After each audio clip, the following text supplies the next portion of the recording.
Just going to hit record. All right, well, welcome everybody to the third episode in the Soul series, the 2022 year of the Ecological Garden. So it's all an online series where we have a series of guests who give presentations, and then we have a Q&A afterward, which is the bulk of each episode. So please do bring your questions, and as I said, you can put them right in the chat if you prefer that to coming on live and asking a question, and I can read them out to Nick. If you like to engage in a face-to-face conversation as much as we can in this day and age, you're also welcome to turn on your video and your microphone. My name's Sandora Alfred Purvis. I'm joining you from Ottawa, Ontario, which is in the unceded territory of the Algonquin Anishinaabe people. And our guest today is Nick Johnson of Eat My Roots. It's an organic land care service provider in southern Alberta. And his talk today will be partnering in business with Mother Nature, which is a topic that I think there will be lots of interest in, because I think we'd all like to be working with nature while we also have livelihoods. I do also want to just do a quick thank you to Gaia College. A lot of what Soul does is because of generous and ongoing support from Gaia College. So that makes a lot of these projects possible. So I'd like to welcome Nick. He will be our presenter and guest today and will be answering your garden questions and also your garden business questions. If you're kind of going, hey, I'd like to be doing what you're doing and you have a question, absolutely. These conversations, the more people who are doing this work, the more benefit we can have. So you won't find too many land care providers who aren't happy to tell you about all the possibilities of running a land care business. So yes, I'd like to welcome Nick. We didn't do a formal, you didn't send me a formal bio, but I can say Nick is actually on the board of Soul, and he's been participating for the last couple of years and has been one of the voices that helped make this project move forward, and has definitely been bringing hands-on experience of actually working as a professional in what might be a distinct market from a lot of the rest of our board members are based in either Ontario or BC. And we were very happy to have somebody from one of the prairie provinces join in and start to bring that perspective as well. So Nick, if you're ready to go, your screen share is all up and running. If you're ready to go, and tell us what you do. All right, well, if you guys can all hear me, I'll start off by saying that I'm coming from High River, which is part of the Blackfoot territory in southern Alberta. Just to add that in there. I couldn't decide at first what to start this, what to subtitle this presentation as. Oh, great, no. I'm going to turn this off so I know what I look like. I was going to call it trying to make a living without killing the planet, but it didn't sound right. I settled on partnering in business with Mother Nature. It seems like it feels a little better. It's a little closer to what I think I'm trying to do. If I seem like I'm reading and I'm a little nervous, it's because I'm a little nervous when I'm reading. So just kind of bear with me. I'll get into this a little once I get into it a little more. What this presentation is kind of a case study as for my business, how it's evolved over the years. I started out laying bricks, brick patios and stuff, and how I've slowly incorporated the organic land care standards, and working my business over to an organic urban land care and garden maintenance business. I'll give you a brief, I'll try to keep it brief anyway, background into how I came into organic land care, where we're at now as a company, we being me and my family. And then at the end, I'll touch on where I think our path is going to go, both as a business and a little bit, hopefully, as an industry as well. So where it all started for me, I'll spare you the first 25 years, 18 of which was in rural New Brunswick, just to say that most people on my road growing up had a garden in the 80s, gardens, both vegetable and ornamental gardens. And I think that they were just starting to, when I was leaving in the 90s, to think about the chemicals they've been using to control their garden and that kind of stuff. So when I left New Brunswick, I went to Newfoundland and then to Nova Scotia, where I got my science degree. And then in Nova Scotia, in Halifax, I received my environmental technician diploma. And I bring all this up because that was my ticket out west to Alberta. So in 2006, 2005, I moved out here in Alberta. And I spent the next 6 years working in the oil and gas industry, doing environmental cleanups, pipeline breaks, gas station decommissioning, that kind of stuff. To say I got disenchanted with the whole thing is to say the least, but during that time, I learned a lot about soil chemistry and hydrogeology and that kind of stuff. And then somewhere around 2010, through a connection my wife made through a yoga class, I discovered permaculture and did some research and ended up getting my permaculture design certificate sometime around 2010.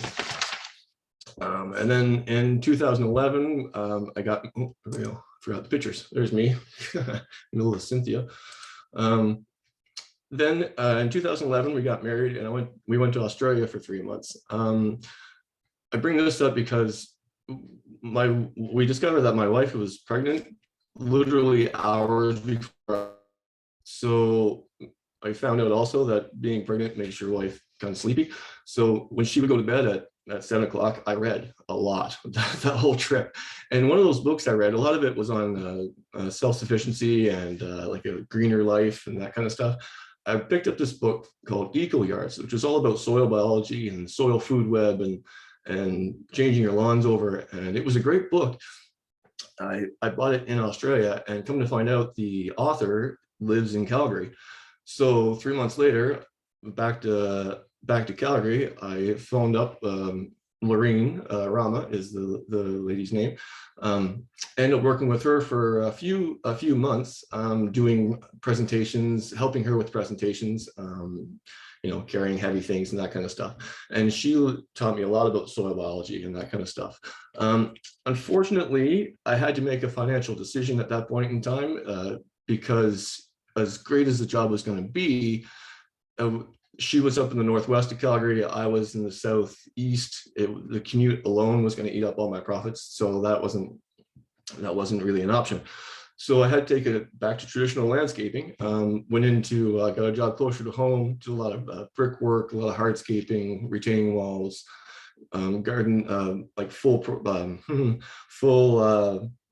installation, garden and lawn installations, and but that was a good job. But at the end of that season, I was facing another layoff, and with a growing family, layoffs are getting a little harder and harder to take. So I discovered Folk Tree. Folk Tree is a guest lodge west of Calgary, which is very much the same sort of earth-friendly existence that we were trying to go for.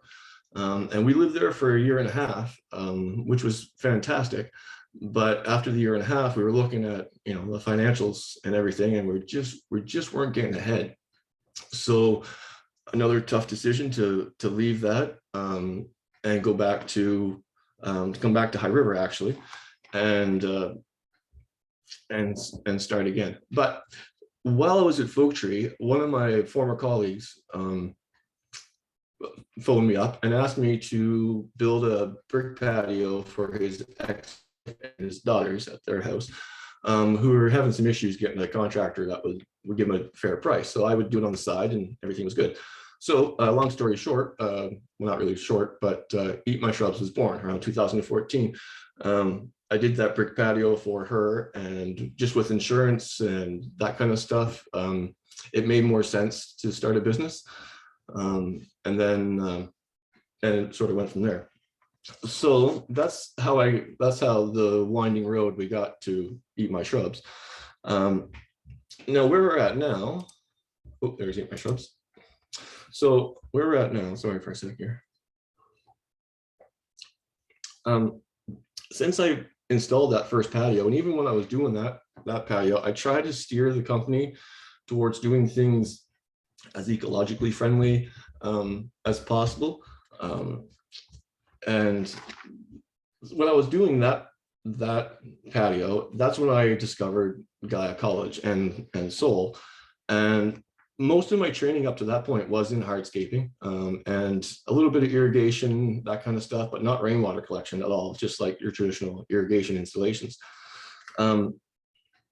So that's all fine and good. If you want to start your own company, you can do the hardscaping, but I'm just one dude. And in order to do a lot of that hardscaping and that kind of stuff, you need a crew. And I've run crews since, I don't know, since I can remember, 2006 steady. And I wasn't looking at starting your traditional landscaping company with a bunch of crew that's seasonal workers that don't show up all the time. And I just wanted to do my solo thing. I thought I got to be able to do this. I see all kinds of guys, all kinds of people doing this. So it's got to work. But I needed training in the softscaping and what I call softscaping in the plants and the plant material. And I wanted it to be more than just pesticide use and ornamental plants. So with Gaia College, I started the organic land care diploma a few years ago. I'm 3/5 of the way through it now, though.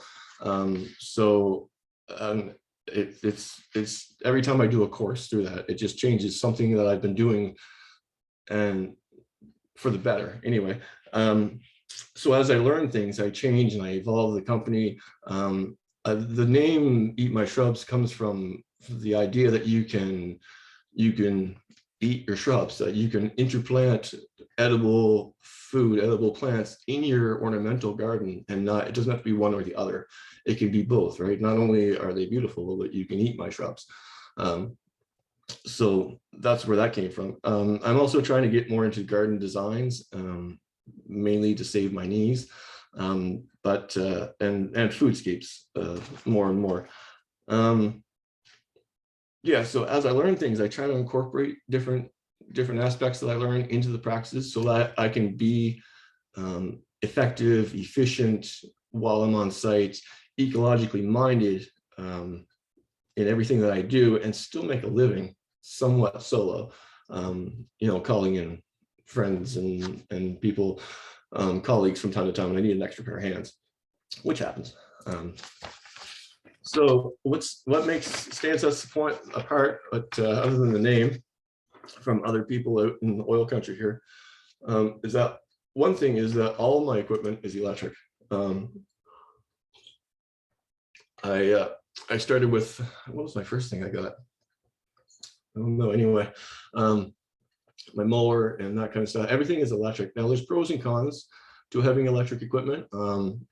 The big con, the big catch is of course the batteries. Having to rely on charging batteries, and where is the power coming from to charge the batteries? Having to idle my truck to run the inverter to charge the battery to run my electric mower is kind of ridiculous, right? And it defeats the purpose. I do have in my client base, there's places where the plug-in works outside, so I can plug one battery while I'm doing their lawn, and that it's okay, but it's, again, where are they getting their power and that kind of stuff. Another major hitch with the electric stuff is moisture. They don't really like the rain. I have made a toque for my blower, my backpack blower, so that I can use it in the wintertime to clear snow, which is a thing in Alberta. You can clear snow with a backpack blower sometimes, but it keeps the snow off it. The only other thing is that the batteries don't like the cold. So it just takes a bit of a system, working in the system and that kind of thing to get. Probably took me a solid season to get, so I'm not frantically trying to charge batteries between sites and that kind of stuff. And I'm slowly trying to get away from the lawn mowing also. Just me generally, again, my knees aren't getting any younger. So with time, it becomes easier.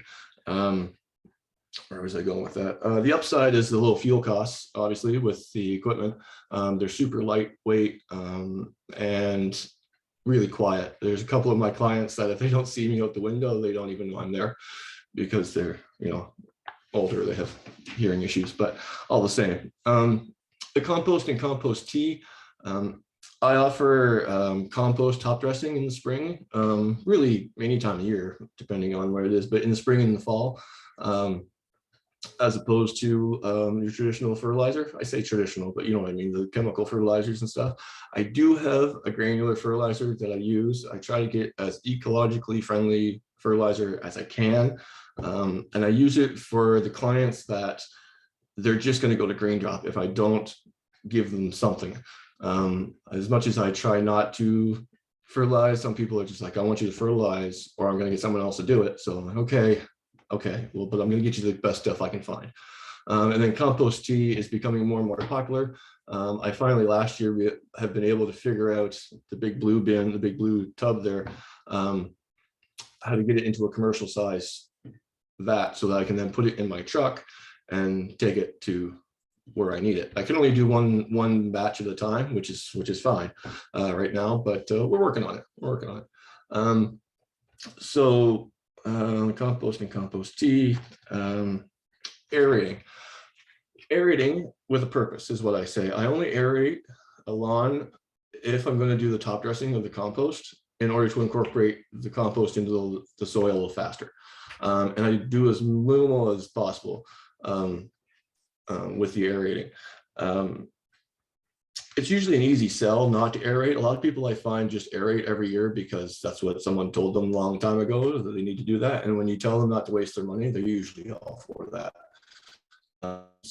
That's stuff. The power raking, on the other hand, is a bit of a pain in the butt because some clients just want to see the little lines and want to see soil between their grass plants. And I try to incorporate some education into all this. Why you have an excess of thatch, what you can do so that you don't have to do this every year, why I'm leaving some behind. I've had to walk away from a couple of clients because I'm just going to destroy their lawn. I'm just like, if you're not, I can't, I'm sorry, you gotta find someone else to do it. Sometimes it just doesn't work. So we take the victories we can, I guess. Reading the weeds and then pulling them. This is one thing that I sometimes can lose people in. It kind of sounds a little out there, right? You're reading the weeds. But what I mean is that I'm trying to convince prospective clients or even existing clients to take that extra step towards organic land care, regenerative land care, then being able to see what plants are there and deciphering some sort of pattern between them, then you can give them a more of a detailed diagnosis than just aerate and add nitrogen. You know, you can give them a lot more and be more precise in what you do to help the soil. So sometimes there are times when people wait way too long before they call in for help, and when you get to the garden, it's gone way out of balance, and there's an infestation of something. And the last few years, I've started using essential oils in the garden. There's different combinations. It's a fascinating side of gardening. If you've never looked into the essential oils and that kind of thing, neem oil is another thing. It's not an essential oil. That's why I separate it out differently. It's a nut oil. But the essential oils, so as an example, the peppermint oil, I've used peppermint oil to completely move anthills from the garden. They don't like peppermint at all. I even keep it on me when I'm doing like garden maintenance, doing like heavy clear outs and stuff. You come across the anthill with the peppermint oil, you wait 30 seconds, a minute, and then you can go back to doing your work. And the ants that are left aren't paying attention to you at all. They are trying to get away from that, get their eggs, and they're trying to go. So peppermint oil definitely is something that's really, I find useful in my satchel. Neem oil is more hardcore. I use it mainly on the cotoneaster hedges out here are just inundated with oyster shell scale, and they'll just scoff at the peppermint oil, the scale, because they can't go anywhere. So the neem oil will kill it, but it kills everything. So there's some caveats in there. You have to be mindful, because they still are chemicals, just they're more natural. I'll add tea tree oil to that too. I've used tea tree oil on trees for fungus and molds. I use tea tree as a disinfectant also on some of my tools, for lighter cleaning and that kind of stuff. So 2 things that I found very useful. Side note, peppermint's good for headaches, and it's a mood booster, and neem oil is probably in your shampoo. It's really good for your hair and your skin. So it's not even you don't even have to worry about it. They're really good as far as that goes. The other thing I've been trying to get the word out more so in the last couple of years is about wicking beds and lasagna gardening, sheet mulching, sheet gardening. There's different names for them. Lasagna gardening is great for starting a new garden somewhere in the ground, and wicking beds are fantastic for small space gardening and for if you have any type of mobility issues, because they're usually raised beds. They don't have to be, but they usually are. Those 2 things I'm not pushing, but I'm advertising more and more. And then everything I build, not everything, most things I try to build out of repurposed materials. If the client is up for it, sometimes it takes a little bit extra time to get the materials, but then there's some cost savings there. So there's a balance, but I try to make everything with repurposed materials that I can anyway. So whereas I think the path is going for us, I find that as time goes on and word gets out more and more about alternatives to your the normal spray and go lawn and garden care that's normal in the urban settings, and as that becomes the word gets out to the alternatives, it's becoming easier to convince existing clients to take that next extra step, towards the organic land care, the regenerative land care. I'm kind of working myself out of a job in a way, because the more organic the lawn care, the less work it is, if that makes sense. So the less they're gonna need me in the end, but that's all fine and good. So as you convince the existing clients, then the neighbors see the difference between, from one garden to the next, from one lawn to the next, and then they talk to their neighbors and find out the cost savings, the client maintenance practices, and all that kind of stuff. And then they tend to take an extra step into what they're doing. So the movement grows, especially if the cost is comparable. It usually comes down to the cost, but if your cost is comparable, then they usually will take that extra step towards the organic land care. Overall. One thing I will mention, that sometimes the fertilizer companies make it easy for you. A couple of years ago, I had one client, that poor guy, the fertilizer guy, you could follow him around the city. He must have had a hole in his system somewhere, but he burned a nice curvy zigzag line back and forth in this client's front lawn that was there all summer. And like I said, that wasn't the only line, it was just the worst one. And then last year I had a lady, one of my clients, who in November under the snow, her grass was still like an emerald green, and we hadn't had rain since August. Like it should not have been green. And even she was like, I don't think that's really supposed to be like that. I was like, no, it's not really. So after 4 years of doing her everything but her soil amendments, she's finally letting me give her a proposal on doing that. So small victories. And then, so on a greater scale of things outside of the company, convincing other land care companies to actually join the movement. I think that it's so easy to claim that you're an organic land care, organic lawn care company, but no, who's keeping them accountable for all that? Half the time the clients aren't even home when they're there. So I think that needs to change. In order to, we need to have some sort of standard. Imagine. So a few other things. Since I've become a father and my kids are in school, I've had the chance to present my worm compost to a couple of school groups, and I see the need, the opportunity to share our knowledge with the younger generations, and as much as possible. So I take on all education opportunities that I can, as uncomfortable as they tend to make me. Anyway, I'll get used to that, and it's important to bring it into the next generation so that they can carry this on. And the other thing is to recognize the organic land care as a profession on its own. Again, landscaping is such a broad term, and being lumped in with the construction industry doesn't really seem fair either.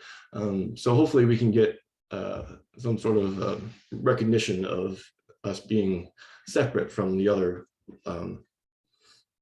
maintenance companies, I guess.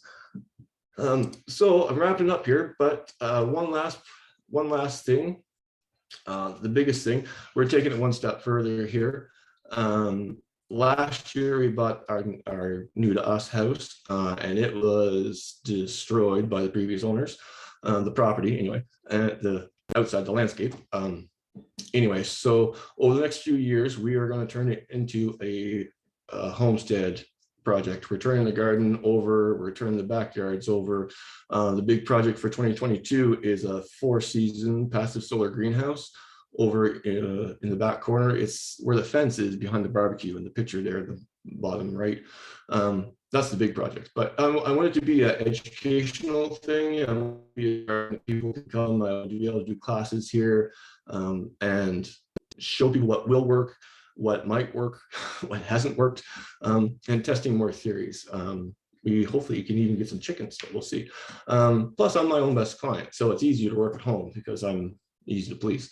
So that's pretty much it. That's eating my shells in a nutshell. Is there any questions? Thank you very much, Nick. And thank you for even though you don't like to do presentations, coming on and actually doing it, because the conversations do need to happen about, actually doing this work, because I so often do see that break between, I think it's a great idea, and okay, what do we actually do?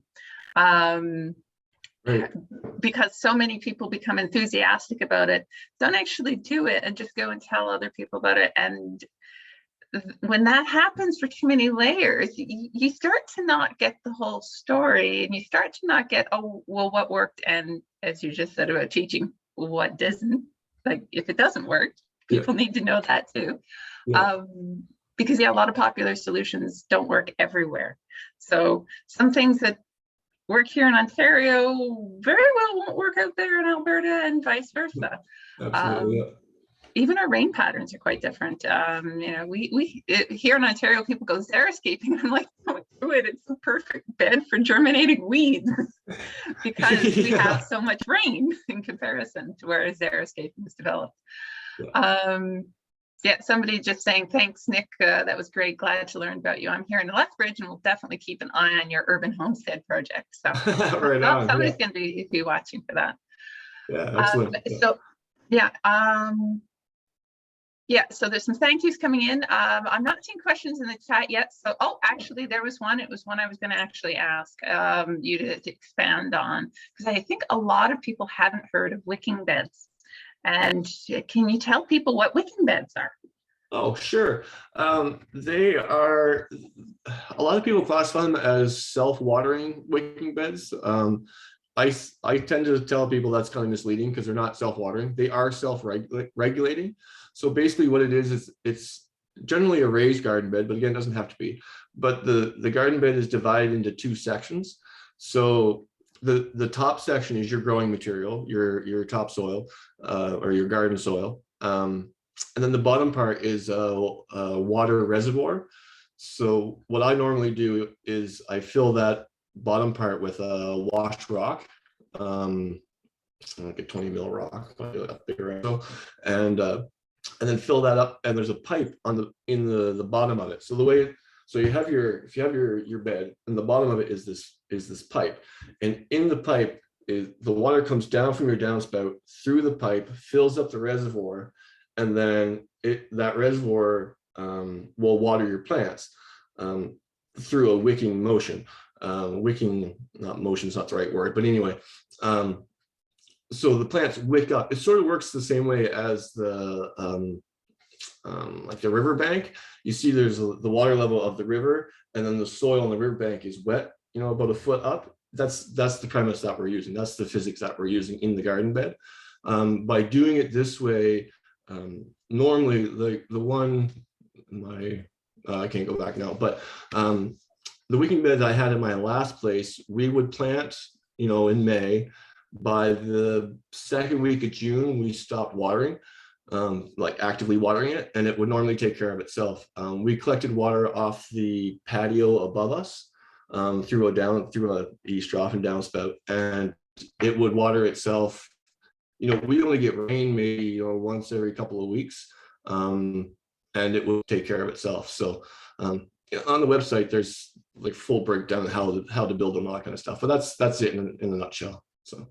Yeah, it's a great way to extend or to make use of rain that becomes available, but might not always be as reliable. Or when we're having more and more examples or instances of really heavy rainfall and then a break in between and really heavy rainfall, it lets you hold on to the water in between. So yeah, they're not very common in Ontario right now, but I could see that shifting over time as our conditions keep getting more extreme. You have tons of rain and then none, and then tons and then none. Yeah, in Alberta, we tend to get our rain as, I don't know if they call them cyclonic events, but we tend to get like a thunderstorm, really heavy for 20 minutes and then nothing for 2 weeks, something like that. So in order to like really capture all that water, this is a great thing. Plus the time saving that you're not, you can go away in the summertime and not have to worry about someone coming to water your garden. You just top it up before you go, and then you're good to go.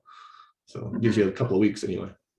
Yeah, and if, because I know the code is different all over Canada, but if you're in an area that allows gray water use in the landscape, you can get really creative and actually start to direct gray water from the house, so dishes and showers and laundry, even if you're using good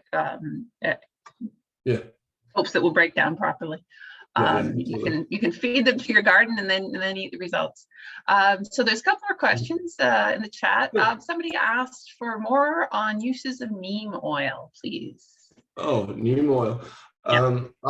So neem oil isn't available in Canada, I don't think, as a garden spray of any sort of way. It is in the States, but for some reason it's not illegal. It's just no one's done it yet. But neem oil is as close to an insecticide as it indiscriminate, I guess is what they call it.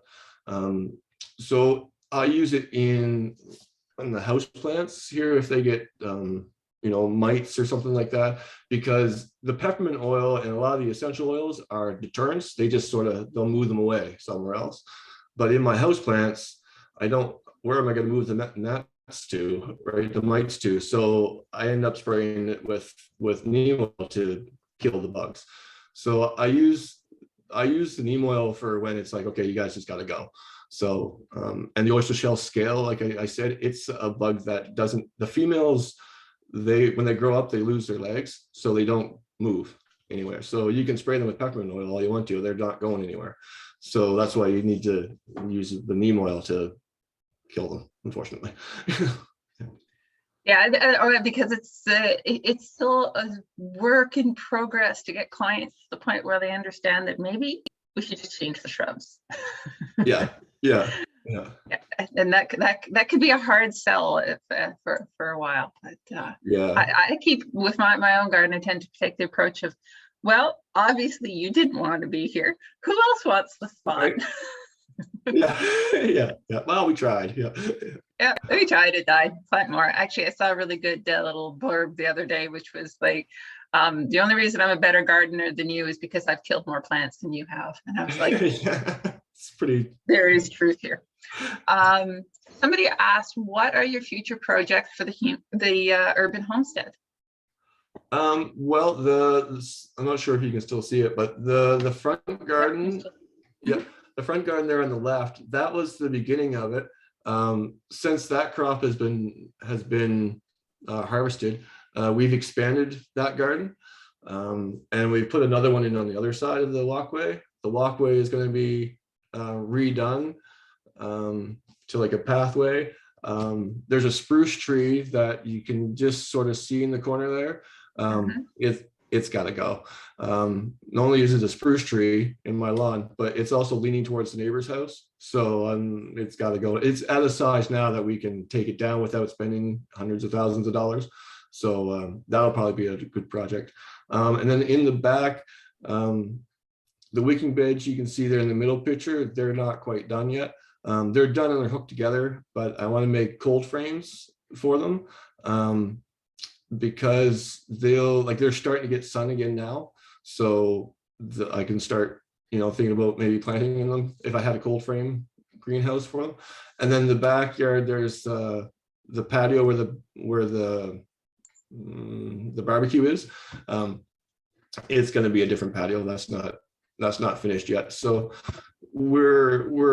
last year we planted mainly annuals, mainly vegetables.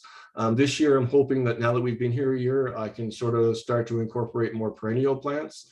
I planted a couple of blueberries last year. That's all I got for perennials. So this year, I'm hoping to incorporate more perennial plants in there too. So, well, we'll see. My big thing is the greenhouse. So we'll see if that happens. Yeah. Yes, those fun big projects. Yeah. I think I got all the ones in the chat, but I actually had one for you that I think might be of general interest to the audience. Sure. It's not just me going, hey, tell me about you were talking about more edible landscapes for your clients, and I was actually curious around what you're finding are good edible landscape choices for Alberta, because I know lots for Ontario, but you've got a different climate. There is. I try, so a lot of people like the cotoneasters here, and I've tried to get people to more go into, there's blueberries, there's high bush blueberries that you can grow. Of course, the Saskatoon berries grow well out here, and they can all be made into a hedge if you want to make it into a hedge. And then there's like strawberries and all that kind of stuff. It's just, you got to find the right variety for here, right? So I think that's the big thing. And then there's vegetables and stuff too. I try to to show people how the cabbage plant is actually really pretty, or like you can have sweet peas, but you can grow snap peas too, and then you can eat them, that kind of stuff. So it's sort of just leaning towards like so. Yeah, and there's actually some of the snap peas that actually have pink and purple blossoms, so you can get both. Yeah, right. That's the thing. So I tend to just sort of make the suggestion, right? Like if you're going to plant this, have you ever thought about this? And then you could eat it. So. Yeah, there's sometimes where I've sort of basically gone, oh, well, of course you plant this. Why would you plant anything else? Yeah. You can eat this one, and that one's good for the wildlife. And actually, that there is another question in the chat, which is from Christine. She says, thanks, Nick. I was wondering if your clients are interested in supporting pollinators or creating habitat for wildlife. Has that been catching on out there? Yeah. I find that people are becoming more and more aware of the pollinator and the songbirds too, the small animals. People are stuck in their ways. Though if you give them options, I find that if they want this plant, it's mainly because it's that shape or that color. So if you can give them other options that might work better, and that usually helps. a little bit, but yeah. Yeah, no, it's people do get quite a bit of momentum around plant choices too. They've always had Cotoneaster hedge, so they want to have another Cotoneaster hedge. Yeah. It's like, but we have better things. Yeah. Yeah. And I'm going to ask one more question from the chat, and then we're sort of hitting time. So you've survived. Yeah. Wonder if you have any experience with Hugo culture. Somebody's asking that in the chat. Only in the little bit I've learned about in school, like in classes I've done. I've never done it myself. I know there's people out in Alberta that have done it before, that are doing it, and they've had a lot of success. But honestly, I'm not to give advice at all. No, it's more still a learning thing for me. But, sorry. Yeah, well, and this thing, it's also a lot of people talk about it who haven't tried it, and it's great in some settings. And I actually found I garden on some very sandy, loamy, slightly acidic soil that's not very deep, and adding buried wood under that just sort of nixed any growth. Things did not thrive with that, but I actually ended up burying a lot of partially rotting logs and that, because I garden near a wooded area, and there was some standing dead trees from previous disease loading issues, and I buried it in the pathways in the gardens, and then used the soil from where the pathways were to build up the garden parts, and they held all that wood buried in the pathways becomes a sponge as it breaks down to hold on to the moisture. And then as it really gets broken down, I can actually dig out the pathways and pile that onto the beds. So Hugo culture, I'd say, is, yeah, it needs to adapt to sites, but when it comes to building up carbon in your soil, wood's mostly carbon. You just have to deal with how the plants relate to the composting stage. Yeah, I would think it'd be a fungal soil too. Would it be more so than? Yeah, it does tend to make a fairly fungal fungal soil, which I need, or else it just drains like a sieve. Right, yeah. So, yeah, like everything, it depends on your site, I guess. Yeah, absolutely. Yeah, but definitely something to look into. It's definitely cool. Yeah. Yeah, no, it can definitely be a good solution if you're dealing with a very low organic matter soil. How are your soils out there? Do they tend to be fairly good, or mixed? It depends on where you are. Right here, we are old river bottom, so it's okay. You don't dig very deep before you start hitting big cobble. But outside of here, don't get too very far, and there's lots. I mean, it's Alberta, Saskatchewan. The soil is great once you get away from the river. So yeah, that's sort of what I thought. And that, again, that's the regionality thing, where a lot of Ontario is on very, very shallow soil, other than the really southern end. So building up Hugo culture might be a great solution here and not needed out there. Yeah, for sure. I will say though, that now you got me thinking about it, that because we're in a really urban suburban area, that we have about 8 inches of your like industrial developer topsoil, and then that's it. So one of the major things we're doing here is building soil and moving. I'm not trying not to take anything out until I know I don't need it, so I don't have to bring soil in. So as we're building pathways and stuff, we're just moving that soil into gardens and that kind of stuff, and trying to build the soil back up. So awesome. There's that too. Yeah. Well, everybody can sort of follow what Nick's up to. I shared the Eat My Shrubs website link in the awesome. chat, and it was also in. I'll include it in the email that goes out with the recording. And yes, thank you very much, Nick, for joining us this week and answering the questions from the attendees.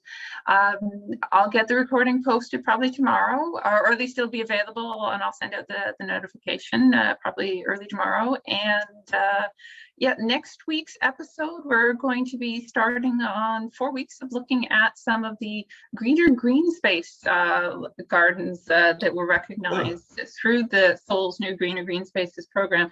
And next week, our guest is going to be Astrid Mishala, who was one of the core people involved with the creation of, and I'm sorry, I should have put this in front of me. It's either a little forest or a tiny forest. in near Kingston, Ontario, and she's going to talk about the creation of that. And it's a very heavily engaged with some research projects, so it should be really, really an interesting talk and cool. of this project that they're working on. All right, thank you everybody for joining us, and yeah, thank you, everyone. Hopefully, I'll see a lot of you again next week. Absolutely. Thanks. Bye. All right.